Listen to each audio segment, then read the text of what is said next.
Bonjour à tous, bienvenue dans ce podcast Cavatour, destination Dakar. Alors aujourd'hui, nous avons un invité, notre frère Dani Ameya. Bonjour Miramis, j'espère que tu vas bien. Oui, ça va. Alors aujourd'hui, nous avons plusieurs questions à te poser, Dani, que plusieurs internautes peuvent se poser. Dans un premier temps, qu'est-ce que Cavatour? C'est une très bonne question. Qu'est-ce que Cavatour? Déjà, comme le mot le dit, Cavatour. Donc le but de Cavatour, c'est d'aller de lieu en lieu, comme Jésus dans Acte 10, qui allait de lieu en lieu. Donc Cavatour, c'est vraiment aller de lieu en lieu pour faire le bien, pour apporter la bonne nouvelle de Jésus, pour manifester l'amour pratique. Pourquoi Dakar? Et pourquoi pas un autre pays, je sais pas, le Cameroun? Parce que Dakar est venu déjà d'un fardeau, depuis des années vraiment en arrière, où je priais.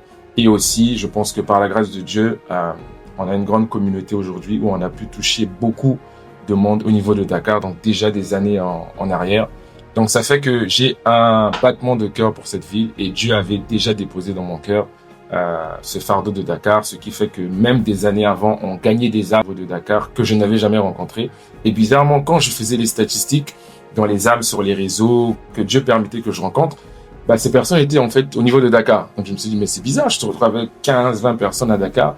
Et j'ai commencé à prier, je sentais que mon cœur était vraiment à Dakar. Donc c'est venu vraiment de là en fait. Déjà c'est une préparation spirituelle, donc je me prépare dans la prière, je me prépare vraiment à chercher le cœur de Dieu, à voir ce fardeau que Jésus avait. Chaque fois que vous lisez, vous voyez, on dit Jésus rempli de compassion.